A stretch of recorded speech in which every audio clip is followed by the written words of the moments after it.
it is probably true that in the 20th century, no religious sect of ancient Israel has been studied more intently than our next group that we come to in our study on this day, and that is the category of the Essenes. They're number 4 on page 6 of the outline, looking at Jewish religious sects, the Hasidim, the Pharisees, the Sadducees, which we completed on Friday night, the Sadducees, and the Essenes.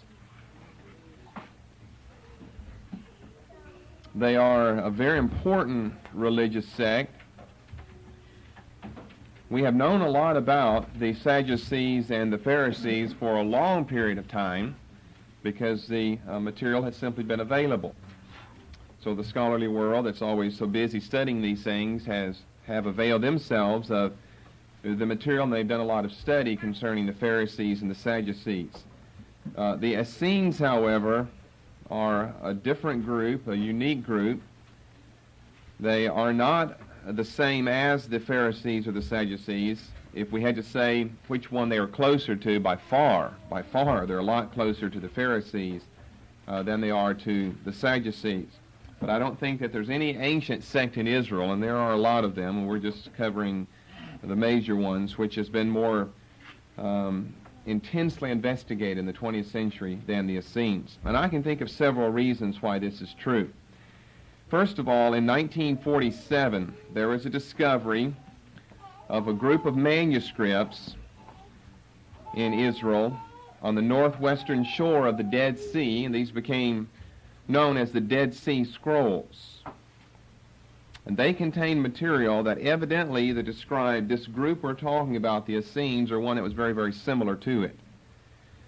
We don't have on that order recent discoveries that would tell us anything in addition to earlier information about the Pharisees or the Sadducees. This is something unique regarding the Essenes. This is a modern discovery. It took place in some of your lifetimes, 1947.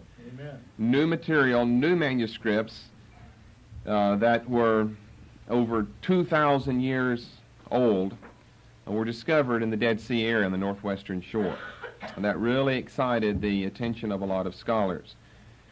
And we've given you a little bit of the history and biblical literature of the discovery of the Dead Sea Scrolls, and I've even mentioned some books like Trevor Roper's book, and just different ones that we've mentioned along the way where you can learn some more about this. It was a very exciting time. The people who just happened to be working at the American School in Jerusalem for Oriental Research were the ones who first saw the material, first Westerners anyway, first scholars that saw some of the material. It was a lot of exciting activity taking place.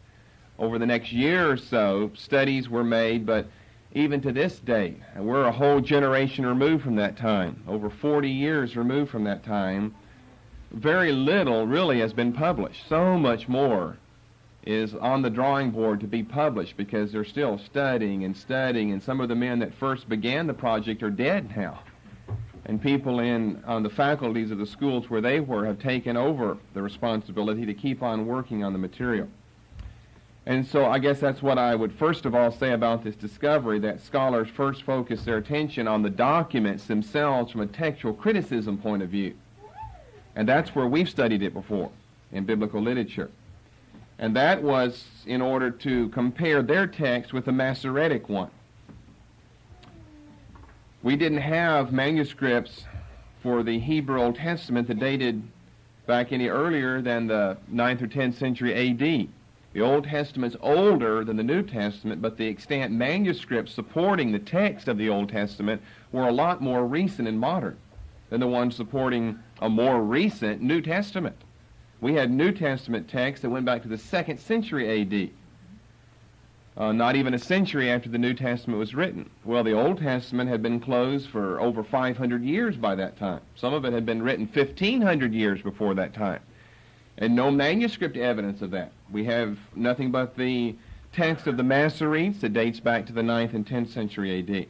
So the first concern of the scholars when this material was unearthed and came to light was to study the material from a biblical point of view, a textual critical point of view, to compare it to the text that we had of the Old Testament, known as the Masoretic text, and see whether or not they would agree, and hopefully determine whether or not the Masoretic text was reliable.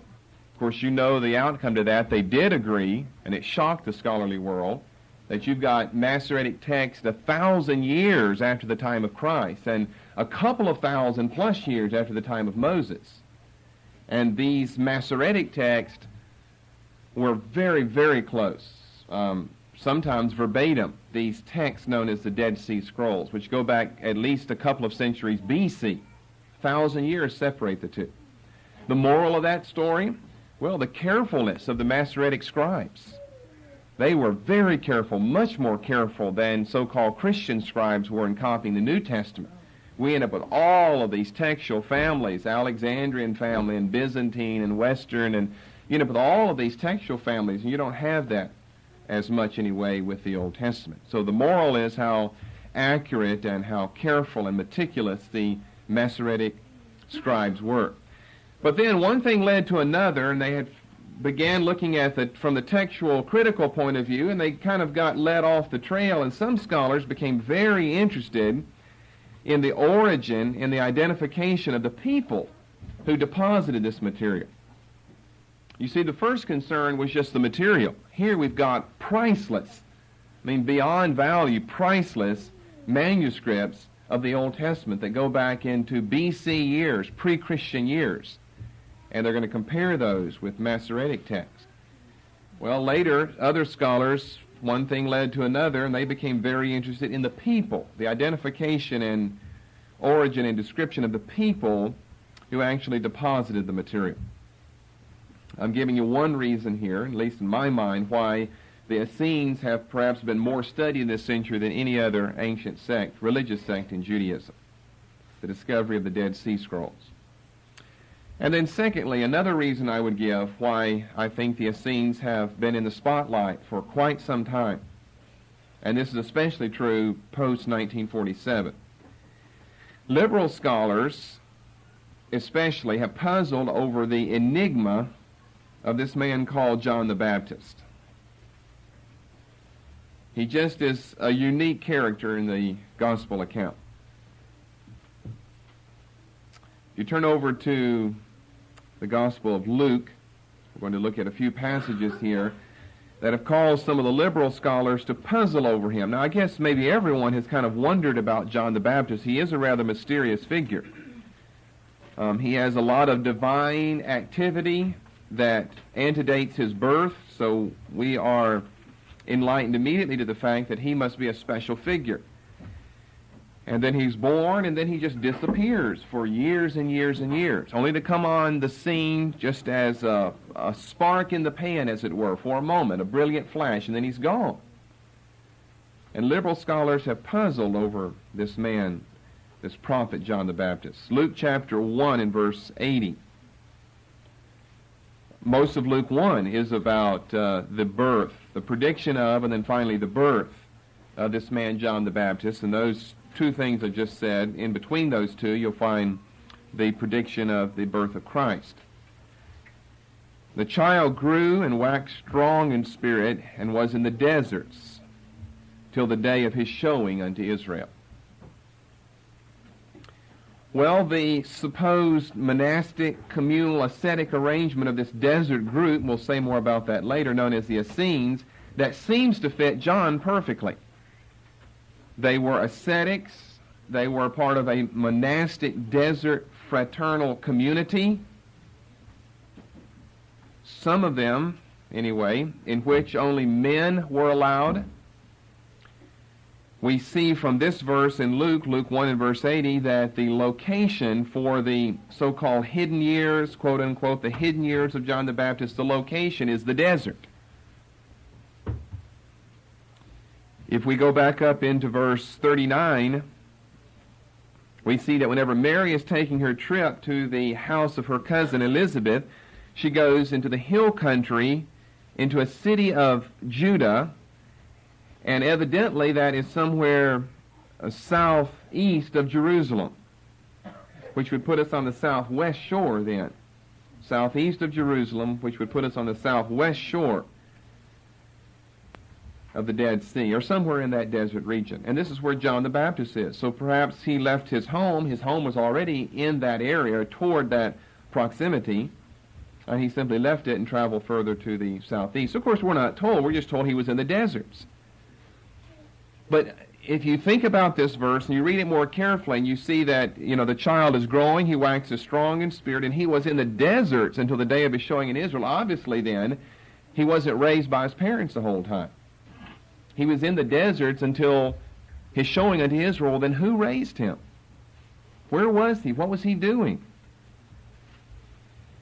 Of course, you could make verse 80 say that the child grew, so you get him past the stage of childhood with his parents and waxed strong in spirit, and then he was in the deserts until the day of his showing unto Israel. Well, that'd be okay too. Where was he then? Let's say he leaves as an adolescent, or he leaves as a young adult, no later than a young adult. You couldn't make it any later than that. John the Baptist is leaving home no later than a young adult. 18, 19, 20, he's leaving home. And it's a permanent leaving of home. And he goes into the deserts of Israel. Well, you can't just survive in the deserts. What are you doing out there? Who would even teach you the survival method and techniques? So it has been hypothesized by liberal scholars that, of course, that John joined this fraternal community known as the Essenes and was a member of their group for some years. Look at some other passages that they would use to support this theory. Mark chapter 1 and verse 6. It's nothing but a theory. There's no way you could demonstrate this from biblical or extra-biblical evidence. But you've got to have him somewhere with someone doing something out there.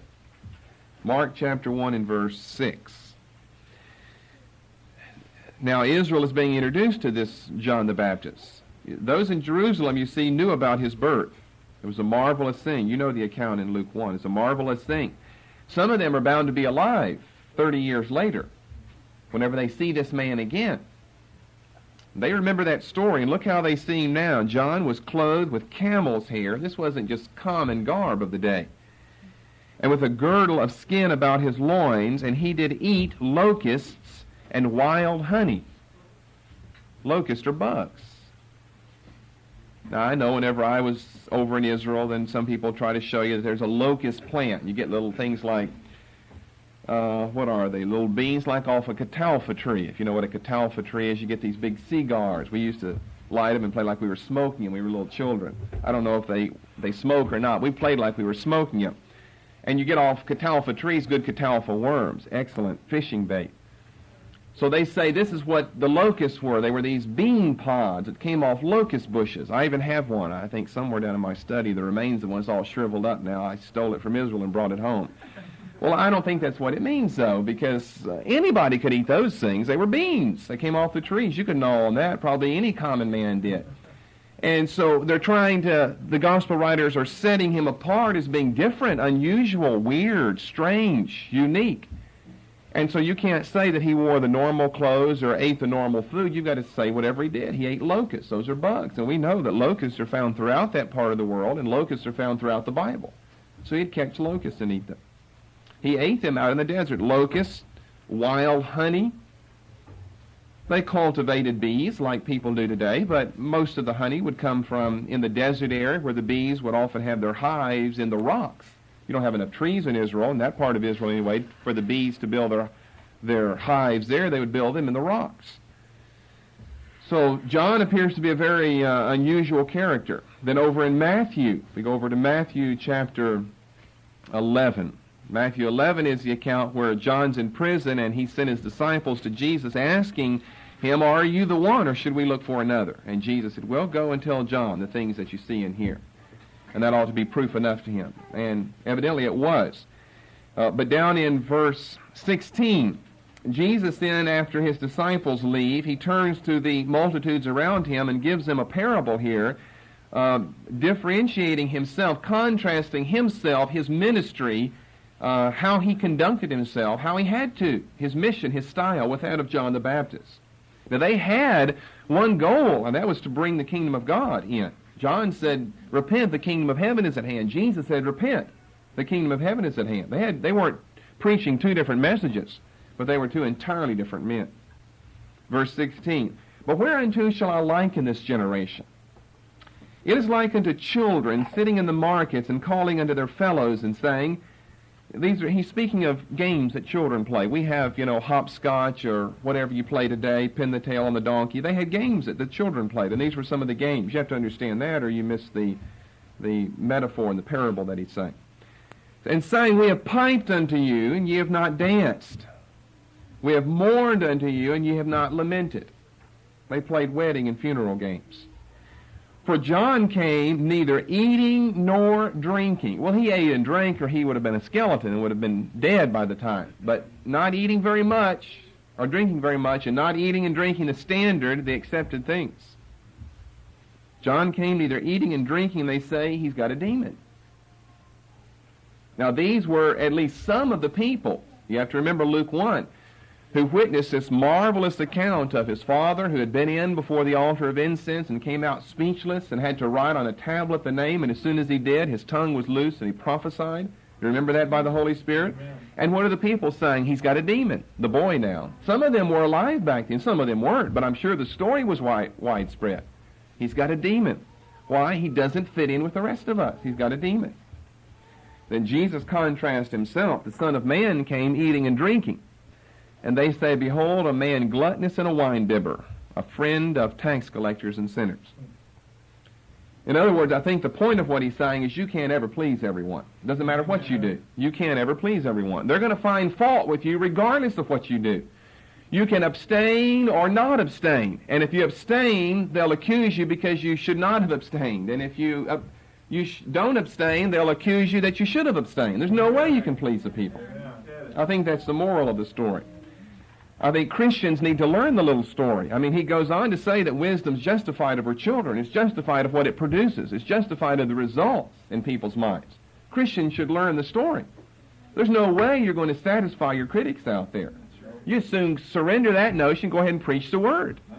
Because you know what preachers think, well, if I say that, I'm going to offend someone, and so you're always going to offend someone. Amen.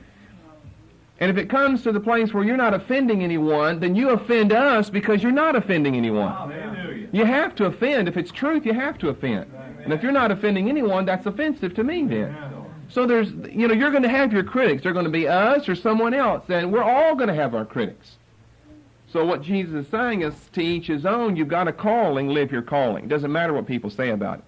Because if you change it, they're going to criticize that. If we had learned that, we just go ahead and do what the Lord calls us to do. Amen. We wouldn't worry about what people are saying. So John didn't worry. Just didn't worry about it. Neither did Jesus. Jesus went right on eating, drinking, going to banquets with people like Levi, the tax collector. He knew that he'd be misunderstood and misinterpreted.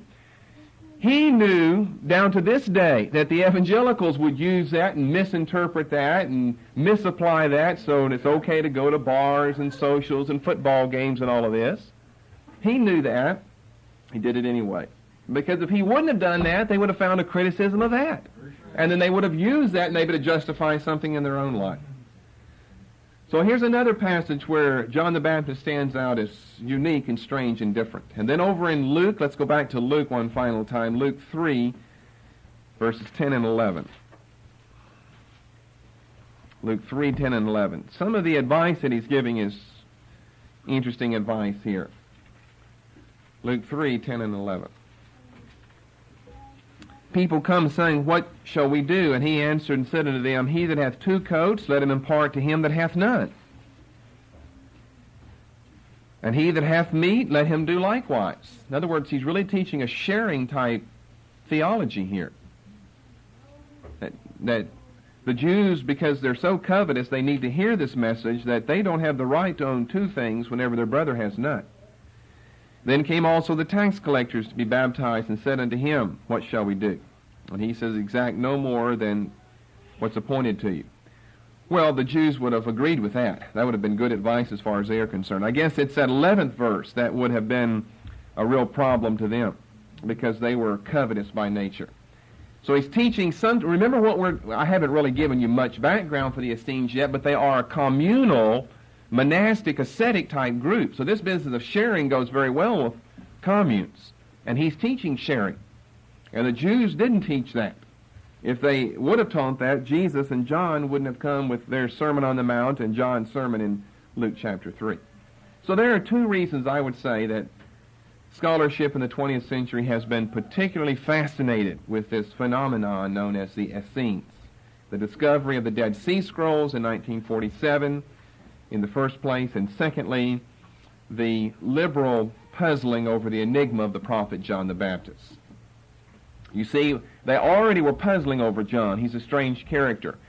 Once the Dead Sea Scrolls are discovered and we go beyond textual critical concerns, Old Testament manuscript type concerns, to the concerns of identifying and describing these people who deposited the material there, then we're into a whole new area that we might have as a way to explain the enigma of the prophet John the Baptist.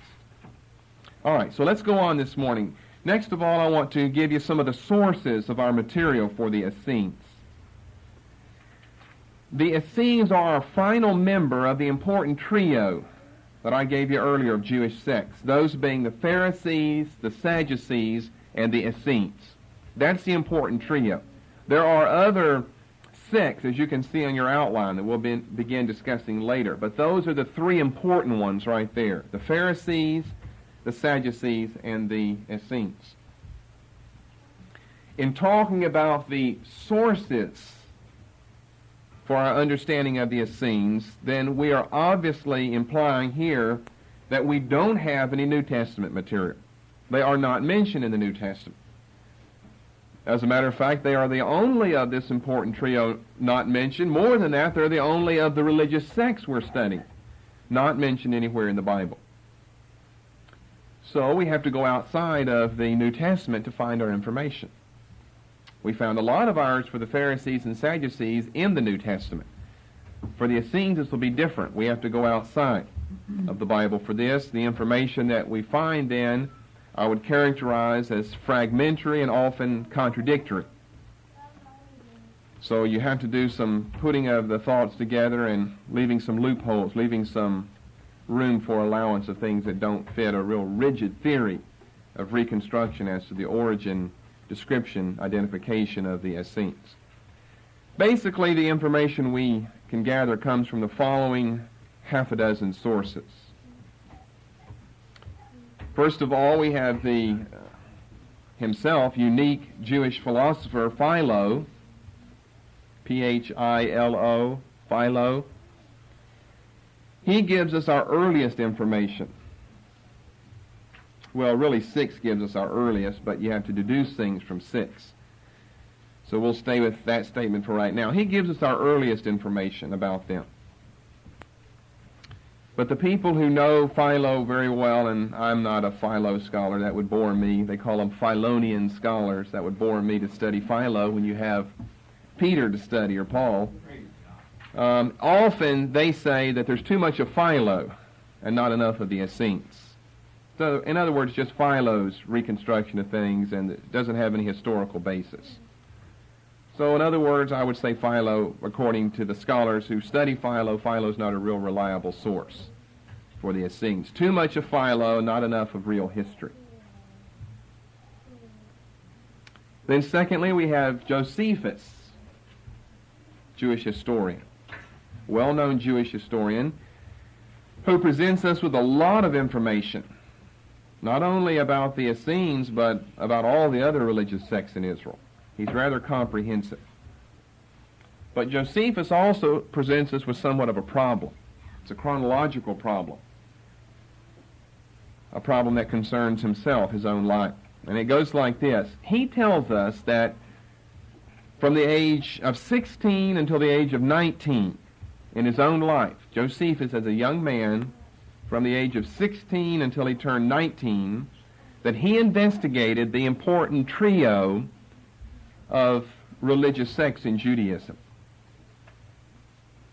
Well, that'd be the ones we've just given you, the Pharisees, the Sadducees, and the Essenes. He said that he investigated those firsthand. In other words, he didn't just want to be a normal Jew or a secular Jew from the age of 16 on. By the age of 16, he's ready to make up his mind what he wants to do with his life, what type of theology he's going to adopt that will serve as the framework or the filter through which he approaches life. So he starts making his rounds independently as a 16-year-old until he finds the group that he thinks is right and he wants to join. And he tells us it takes 3 years from the age of 16 until 19. He begins at 16 with the Essenes. He goes to where the Essenes have one of their communities and he joins the Essenes. He leaves the Essenes later and he joins the Sadducees.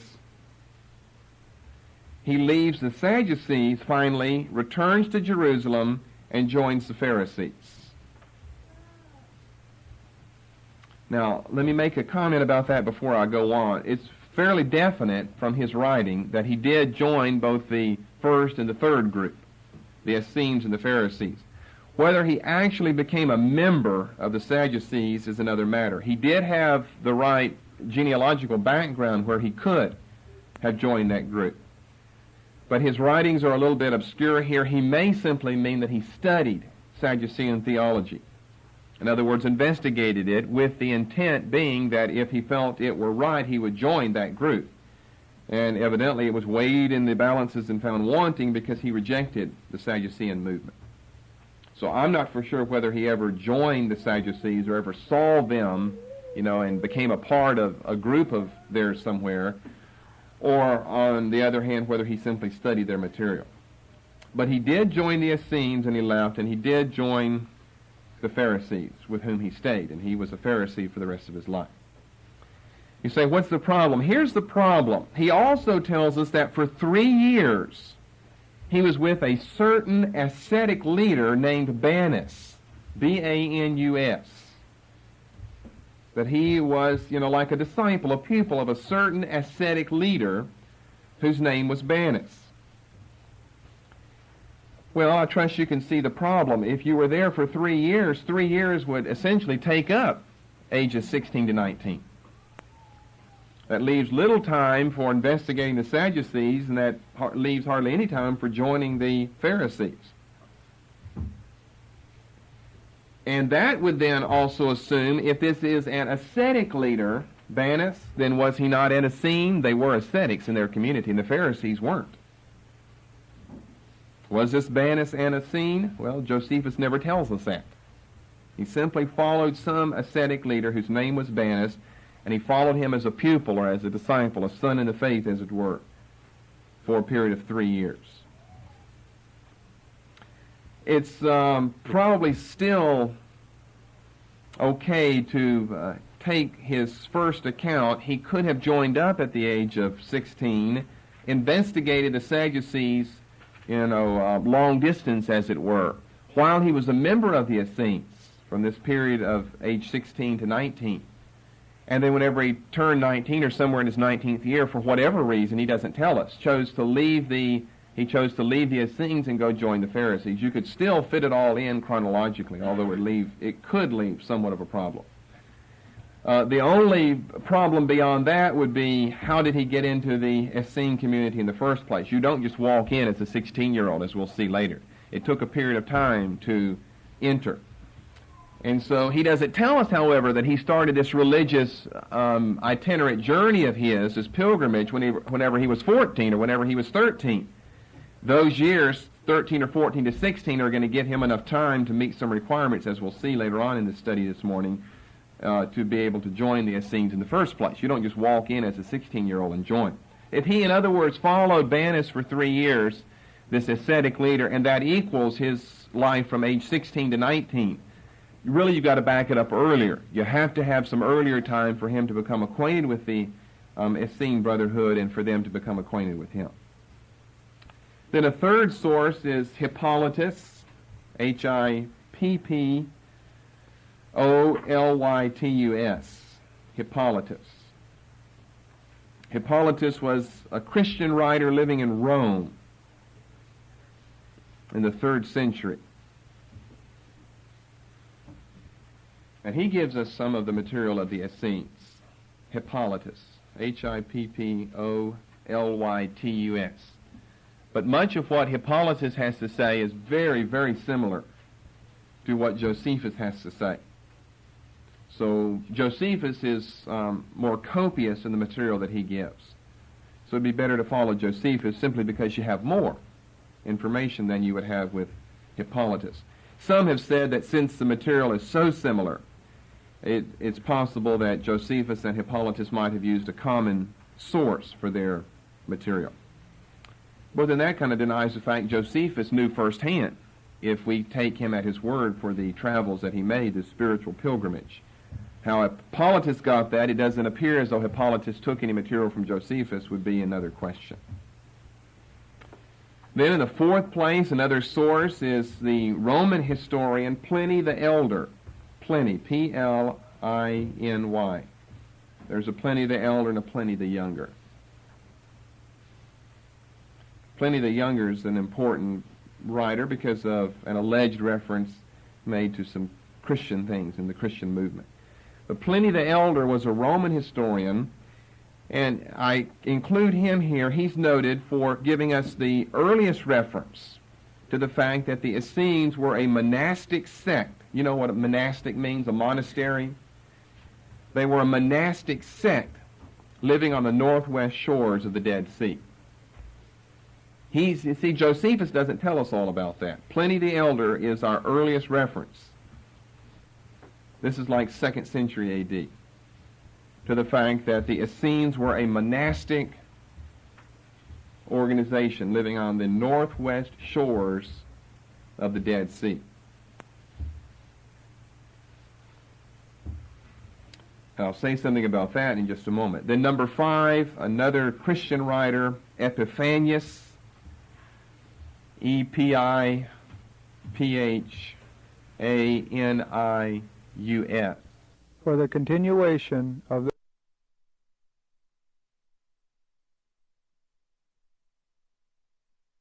I-P-H-A-N-I-U-S. Epiphanius. He's another Christian writer like number 3, Hippolytus, and he mentions a certain Samaritan sect with a very similar name, similar to Essenes. But he calls them Samaritans. They're not Jews, they're Samaritans, according to Epiphanius. So then, our problem here is we don't know whether that's simply his particular or peculiar name for the group we know as the Essenes from the northwest shore of the Dead Sea. If it is the same group, how does he confuse them with Samaritans? If it isn't, are we talking about two different groups? A Samaritan, monastic, ascetic, desert-living tribe, along with a Jewish one? Is there some connection, or what is the connection, or what is the difference between the two? We simply don't know. I said our information is fragmentary and often contradictory about the Essenes. We don't have any good, reliable information. And then, concluding sources this morning, number 6, the Dead Sea Scrolls themselves. I would say this would be our best material. The Dead Sea Scrolls. This is those documents, that material discovered in 1947, and it just so happens, and we don't think this is a coincidence, it just so happens that the Dead Sea Scrolls are discovered in caves, and you guessed where, on the northwest shore of the Dead Sea. The same place that Pliny the Elder tells us the Essenes were.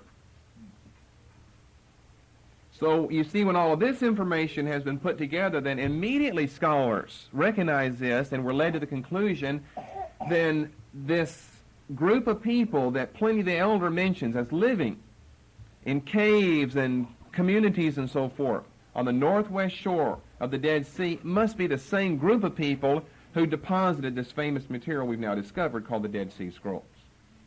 The conclusion seems to be rather obvious. You might ask, how can we learn anything about those people, however, from Dead Sea Scrolls like a manuscript of Isaiah? How can we learn anything about those people? All you could learn about is the Old Testament, whether or not the text they give is in line with a standard Old Testament text called the Masoretic one. Well, there are ways that you could learn. In the first place, we don't have among the Dead Sea Scrolls only biblical manuscripts. We've got things like commentaries. We have a very interesting commentary on the book of Habakkuk. Very interesting commentary on the book of Habakkuk. Now, a commentary is what? It's some man, person, institution, some group, if we're going to broaden it that far, their interpretation of the Bible. Their interpretation is going to show us something about themselves, how they live and how they think, and what makes them tick in their mind. If we had nothing but Habakkuk or nothing but Isaiah, and it was simply a biblical manuscript, I don't think you could learn from that anything about the people behind it. The people who copied it down, you could learn about Isaiah, because he gives a lot of biographical information about himself in his book. But the scribe who copied a copy of the original autograph called Isaiah, this man, this copyist of a later generation known as an Essene, what can we learn about him? I don't think we can learn anything about him. But if we've got commentaries, and we do, we can see what makes them tick, what their theology is, what their methods of biblical interpretation are. Beyond commentaries, we have documents that are specific manuals as to how they are to conduct themselves in their own community and desert arrangement. One of these, the most important one, is called the Manual of Discipline. The Manual of Discipline. That has nothing to do with biblical writing. It's like a code book for their own behavior. Now, the name Essene never appears anywhere in the Dead Sea Scrolls. We have to get that from other people, like Josephus, he calls them that, Pliny calls them that, and so forth. Philo calls them that. The name Essene never appears in the Dead Sea Scrolls. Connecting the two is purely a hypothesis. It seems to be a very reliable one. But the people who are sitting down writing the Dead Sea Scrolls aren't saying, hey, we are those Essenes. You know, the ones that such and such is going to write about 200 years from now? We are those people. We call ourselves the Essenes. We don't have that name anywhere in there. So we, scholars, people who saw both of the things, have put them together. But this Manual of Discipline, very important document. It gives the requirements for daily participation and activity in the community. In other words, it'd be like, let's say, First Baptist Church was destroyed in an earthquake, and I mean buried to oblivion beyond all recovery. And 2,000 years later, someone stumbles across the ruins and begins to uncover it, and we're going to talk some about ruins later on. You've got the ruins of the church, and you can kind of construct what that building must have looked like. And then you look in some of the rubble, and you find some Bibles. Well, you couldn't learn anything about who the Baptists are, though, because all that is a Bible. But then maybe you find a church bulletin. You can find out how they conduct their services in. Maybe a catechism.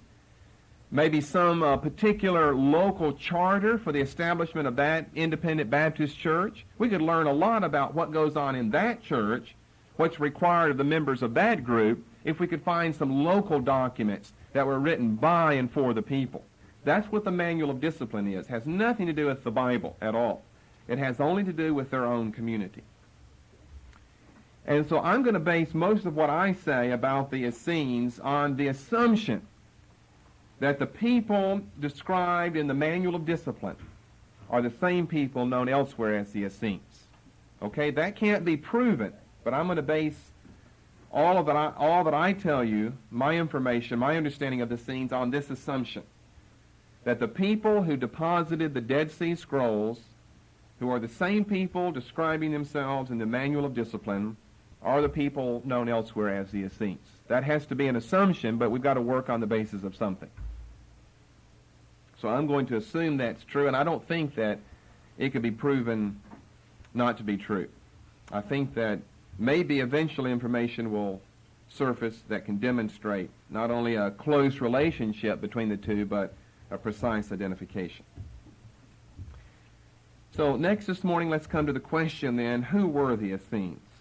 Who were the Essenes? I'm going to answer part of this morning, and if I don't have enough time, then we'll finish it on another occasion.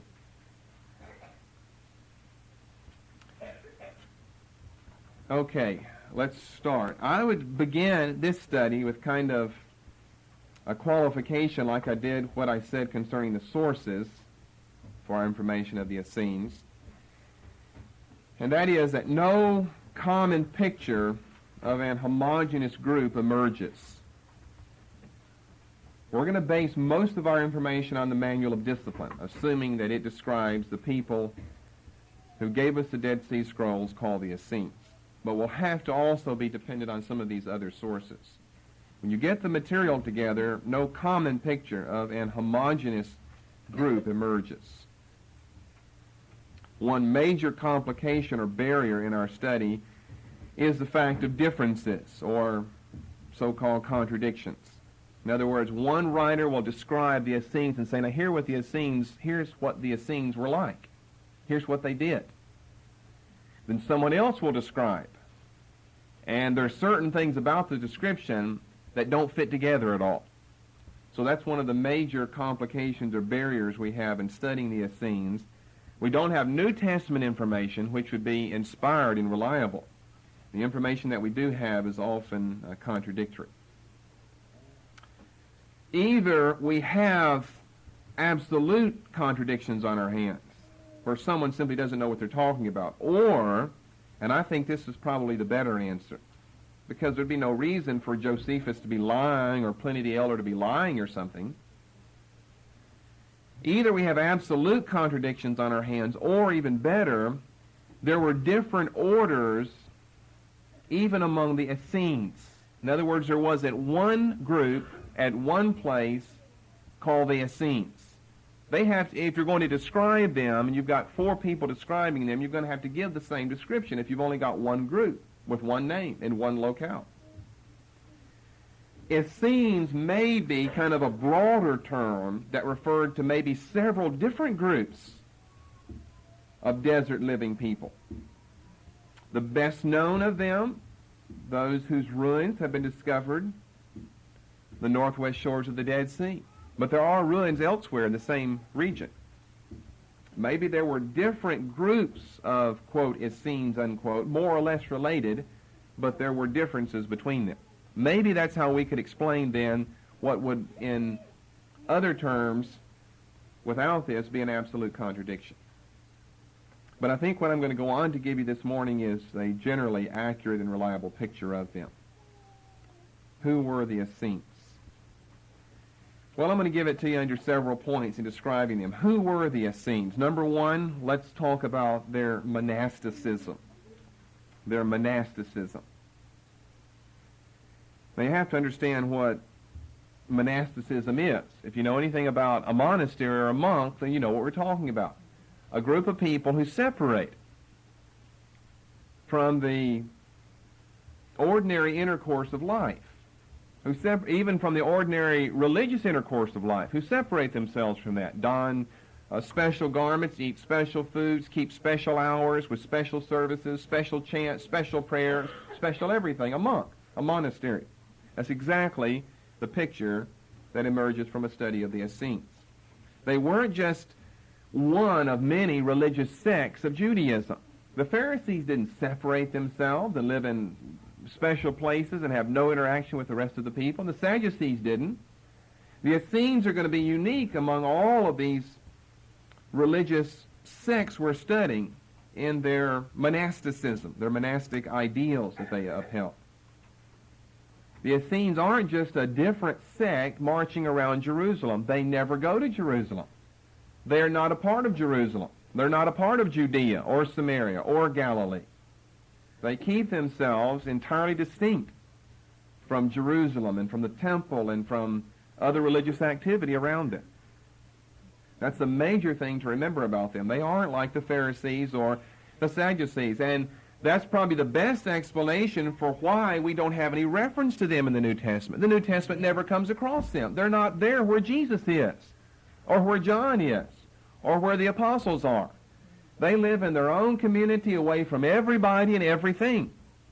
The New Testament would have to, have one of the apostles or someone take a special trip down there and give us a special account of them in order for us to meet them on the pages of the New Testament. They aren't just a typical splinter group of Judaism. They're actually a monastic, ascetic, religious brotherhood that maintained communal headquarters on the northwestern shore of the Dead Sea. We'll speak about the group of the Essenes we know here at Qumran. Whether there were others is another question. They are actually a monastic, ascetic, religious, fraternal brotherhood who maintain communal headquarters on the northwestern shore of the Dead Sea.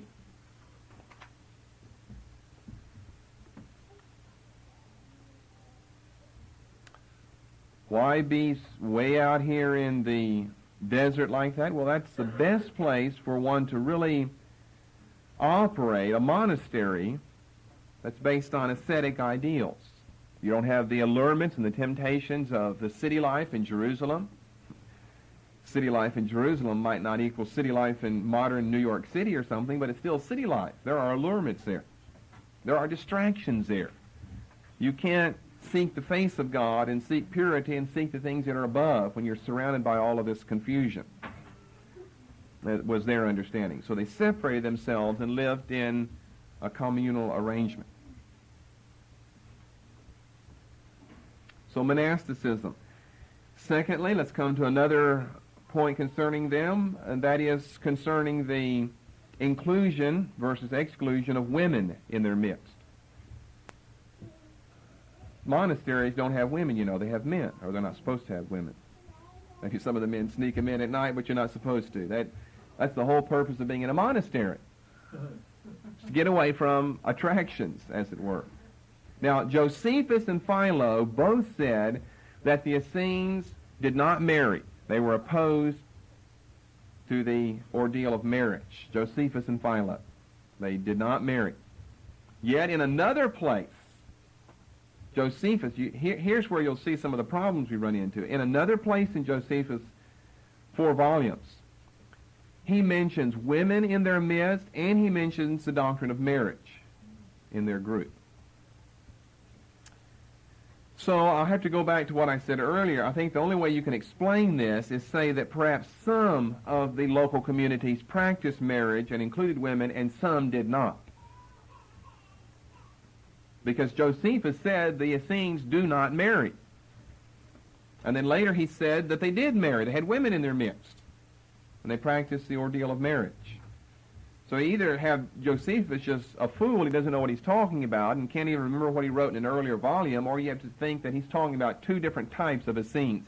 Essene is more of a generic term then. We're going to keep concentrating specifically on that group at Qumran. But there were other groups around. My guess would be that in the beginning of the Essene movement, whenever and wherever and among whomever that was, marriage was not practiced and women were not allowed. I can understand more how women got in than how women were put out. That women in the beginning were not included and marriage was not allowed. The reason for this particular monastic ideal, that is the exclusion of women, and especially as it was held in the beginning and perhaps even at the end within some of the local communities, not all of them, but some of them. I think the reason behind that's rather obvious. First of all, it'd be a combination of distrust of women, basically, with, secondly, a desire for absolute ceremonial purity and cleanness. Remember, if they're in a monastery, then they're seeking spiritual things. They're not out there to accomplish anything but to seek God.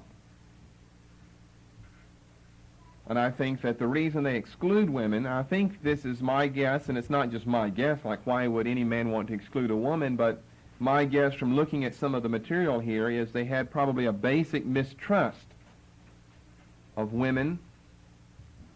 All they would have to do is read their Old Testament and see how women, men did too, of course, but you got to exclude someone. You know, to be a nice little neat cliquish community, you've got to exclude somebody. That's what makes a community, is you've got to lock the door to someone. So you lock the door to those that got Solomon and Samson and the rest of the people in trouble, including Abraham in the Old Testament. You lock the door to them. A basic distrust or mistrust of women combined with a desire, maybe this was even more important for them, a desire for absolute ceremonial purity and cleanness. To have relations with a woman, according to the Old Testament, would be to defile yourself. You are unclean until even, until you wash yourself, both you and the woman. So that is going to interrupt all your spiritual activity.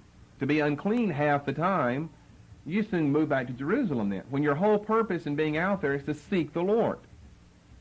And if you are unclean through women, and the Old Testament did teach that, you would enter a state of ceremonial, not any type of moral filth, but a ceremonial filthiness and uncleanness, then it would only make sense to exclude women.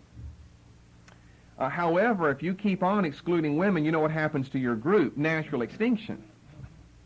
You know, there have been many sects down through history who have arisen saying, let's exclude women. And those sects aren't with us anymore. God knows what he's talking about. To forbid marriage is the doctrine of a demon.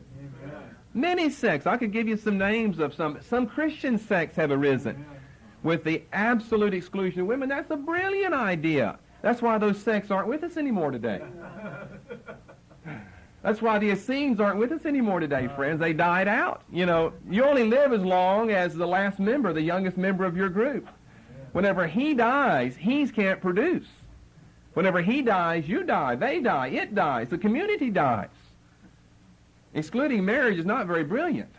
It's not a very good idea. Women are necessary. Men and women together are necessary for the furtherance of the human race as well as any religious group, whether it's Jewish or Essene or Christian or whatever. Wouldn't we have a nice group here if we excluded women? I hope we've got a lot of 6-month-olds here with us, because that'd be our only hope. And see, it's not the hope of a 6-month-year-old. Well, he'll grow up and then he can't get married. He's going to grow up and die. And once he dies, that's the end of the group then. We'll just be a postscript in some church history volume then. And you find a lot of those. So I think God inventing women was a good idea. I mean, Adam would have lived and lived and lived and lived forever and ever and ever alone. With the animals, yes, but for him, his estimation of sheep and goats and lions around him was, they're not worth it. He'd be living alone. That'd be a brilliant idea of God's, wouldn't it? No, not really. He would have had a long life, forever life, but a very, very lonely life as well. God made woman for companionship and then for the propagation of the race, the furtherance of the race, so that children can be born and the race can be furthered. So here's why I'm saying that I think in the beginning, in the zeal of the Essenes, they said, let's keep women out of our group. We don't trust them. We're going to have one of these Delilahs before we know it in our group, and she's going to seduce the leader or seduce the group or something. And even if we don't have any Delilahs, we have nothing but, pure women. Whenever we have natural relations with them, and what other purpose would there to be having them around? If we're going to further the race, it involves that. We're going to contract uncleanness and ceremonial impurity in our midst, and we don't want that. So I think that was the very beginning idea. Let's keep women out, but they got smart as they went along and realized we won't last very long if we don't allow women.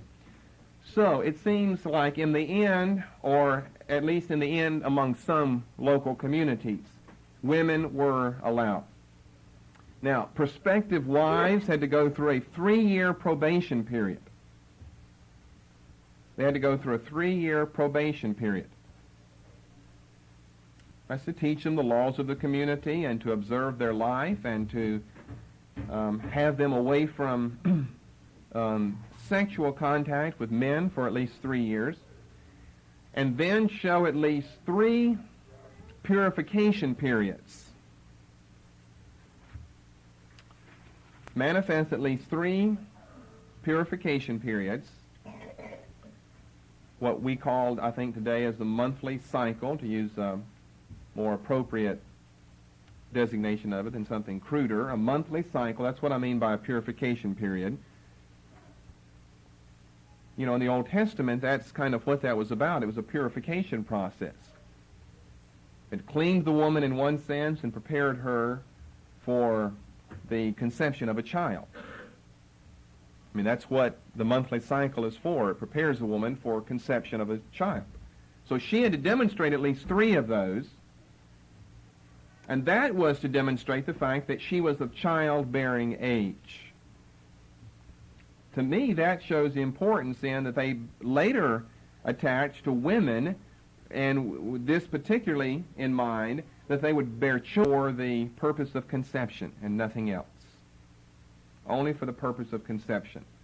The act of marriage was not something to be physically sought after or physically enjoyed, rather. It was purely for the process of conception and nothing else. That would make sense. That would restrict the number of times one engaged in that, which would keep up a higher level of purity in their midst. I think all of this seems to be intimately bound up in their ceremonialism.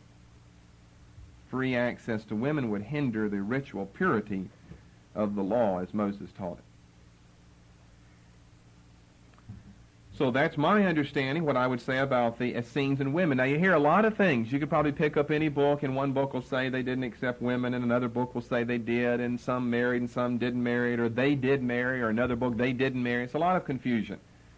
If my understanding is any good at all, then this is what makes sense to me concerning the Essenes and the place of women in their midst. All right, let's go on to another thing. If you don't have any questions about that, their monasticism, their belief concerning women, the position of women in their midst. The third place, communalism. Communalism. All the members pool their funds into a common treasury.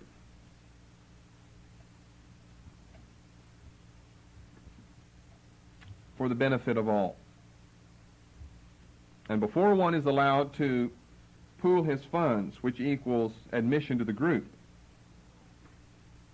then men as well as women had to go through a 3-year probation period. See, that's what throws a problem back with Josephus. If he really entered the Essenes at age 16, he had to have entered the probation period at the age of 13. And he doesn't tell us anything about that. But whether he did or didn't is not important to us. Each member then received a daily wage.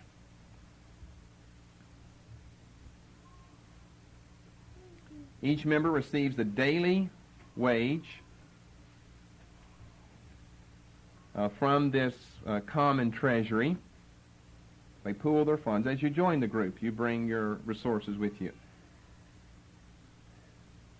And you'd grow, and we're not speaking so much of money also, that would be included, but money would be something relatively minor, insignificant. You don't have a need for money. You have need for possessions and things like that, and as they would grow their food and so forth, or raise their animals, that was communal property. It was all given through a very precise ceremony into the common treasury, from which people were paid. They were given the food, they were given the clothes, the garments, and so forth that were needed. So not only was the property and so forth, and the resources, but the food itself, the very food, was owned communally. And I think that the owning of the food communally would help in assuring the food's ceremonial rightness. Remember, if you're a part of a strict group that is very concerned about laws of ceremony and purity, then the food had to be prepared in a kosher, that is, in a strictly accepted manner.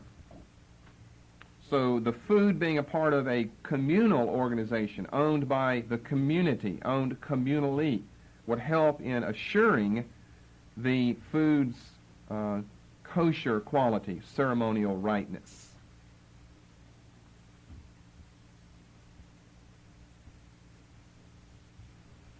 Now, I think at least in some of the groups, the business of communalism probably had a real practical reason behind it all. Why join together like this, and why pool all? You know, you could live together in the same location without pooling resources. I mean, that's possible. So why pool resources? Well, I think at least in some of the communities, a very practical reason lies behind this. That's because in those communities which excluded women, there was no women, you have no children to support you as you reach old age. And when one would reach old age and perhaps cease in having ability to produce for himself or to work for himself, you could then rely back on the community and the pool of funds which you'd been relying on from the very beginning in the first place. I think communalism just kind of naturally goes together in any type of ascetic setting, especially in an ascetic desert type setting. Communalism goes together, whether you have women and children or not. But I can see a good reason for a central common treasury if you don't have women. Because what happens to the old people? What happens when you get so old that you can't do for yourself anymore? You can't grow your food anymore. You're too old to do that. You don't have any children to depend on. Well, you can depend on the community because you've been a part of that communal pool, common general treasury and fund from the very beginning anyway. They lived in this communal arrangement and worked together and showed tremendous respect and hospitality in their midst and toward other Essene groups or orders. That should be the ideal of any communal arrangement. You generally have problems in the best of them because you live kind of close together and sparks produce fire, as they say. But they were fairly successful in mastering their differences, personality differences and so forth, working toward a common goal. And they worked together, they lived together, and they showed tremendous respect and response and hospitality in their midst toward one another and toward other Essene groups and orders. Now, they weren't that helpful to everyone else because their life wasn't to help others. It was to help themselves and to prepare themselves for the Messianic age and the kingdom of God. And let me just conclude. I'm out of time this morning. Let me conclude on this note. If you wonder, well, what about those groups that really did just outlaw women entirely? How could you get members? Well, remember, Josephus joined. You don't have to have, in any strict fashion, the production of children. You can win proselytes to your group. If you win proselytes, you have the hope of your group continuing without women and their child-bearing and child-rearing functions. Next time, we'll begin looking then at their theology. That will be the fourth thing we look at. What were their doctrines? We'll begin looking at their theology. We've looked just at their ascetic, communal, monastic, anti-woman type arrangement, at least with some of them anti-woman. We'll begin looking at their theology, and then we'll have some other things to say about them and the particular group that was established at Qumran. And if I have the time and if it's possible, I will try to give you a little slideshow along with that from my visits at the Qumran community.